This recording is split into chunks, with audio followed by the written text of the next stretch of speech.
ಏನಮ್ಮ ಪಿಂಗಾಣಿ ಜಾರೆಲ್ಲ ತಗೊಂಡ್ಬಿಟ್ಟಿದ್ಯಾ? ಹೇಳಲೇ ಇಲ್ಲ. ಯಾವಾಗ ತಗೊಂಡ್ರಿ? ಅದಾ ಮೊನ್ನೆ ಜಾತ್ರೆ ಆಯ್ತಲ್ಲ, ಜಾತ್ರೆಯಿಂದ ತಗೊಂಡ್ಬಂದೆ. ನಿನಗೆ ಬೇಕಂದ್ರೆ ತಗೊಂಡೋಗು. ಸರಿ ಆಯ್ತು. ಇದೇನಮ್ಮ ಇಷ್ಟ ಚೆನ್ನಾಗಿದೆ, ನಂಗೆ ಹೇಳಲೇ ಇಲ್ಲ ತಗೊಂಡಿದ್ದು. ವಾ ಬಾಕ್ಸಾ? ಪಕ್ಕದ ಮನೆ ಆಂಟಿದ್ದು, ಅವ್ರಿಗೆ ವಾಪಸ್ ಕೊಡ್ಬೇಕು. ಬಾಕ್ಸ್ ಅಲ್ಲ, ಈ ಫ್ರಿಡ್ಜು. ಆಮೇಲಿಂದ ಪೋರ್ಟರ್ ಬುಕ್ ಮಾಡ್ಬಿಡ್ತೀನಿ, ಅದ್ರಲ್ಲಿ ಕಳಿಸ್ಬಿಡಿ.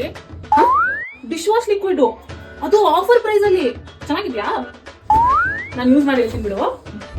ಇವಳ ಬಿಟ್ರೆ ನಮ್ಮ ಅತ್ತೆಗೆ ಅವರಮ್ಮ ಕೊಟ್ಟಿರೋದನ್ನು ಎಲ್ಲ ಎತ್ಕೊಂಡು ಹೋಗ್ಬಿಡ್ತಾರೆ ಅನ್ಸುತ್ತೆ. ಏನು ಹಾಕಿರೋ ಟಾಪ್ ಹೊಸದಾಗಿದ್ಯಲ್ಲ, ಕಳ್ಳಿ ಮಮ್ಮಿ. ಹೇಳೇ ಇಲ್ಲ ನಂಗೆ. ಚೆನ್ನಾಗಿದೆ ಅಲ್ವಾ? ಇದ್ರ ಜೊತೆ ಇನ್ನೊಂದು ತಗೊಂಡ್ಬಂದೆ. ಓ ಹೌದಾ? ನಾನು ಹೋಗೋ ಅಷ್ಟರಲ್ಲಿ ಇದನ್ನು ವಾಶ್ ಮಾಡಿ ಅದ್ರ ಜೊತೆ ಪ್ಯಾಕ್ ಮಾಡ್ಬಿಡಿ. ಸರಿಮಾ, ನಾನು ಇಲ್ಲಿ ಹೋಗಿ ಬರ್ತೀನಿ. ಹುಷಾರು. ಬೇಗ ವಾಪಸ್ ಬರ್ತೀನಿ. ಹಾ, ಹೋಟೆಲ್ ಬುಕ್ ಮಾಡಿದೀನಿ, ಆ ಫ್ರಿಜ್ ಕೊಟ್ಟು ಕಳಿಸ್ಬಿಡು. ಉಂಡು ಹೋಗ್ತಾವಳೆ, ಕೊಂಡು ಹೋಗ್ತಾವಳೆ.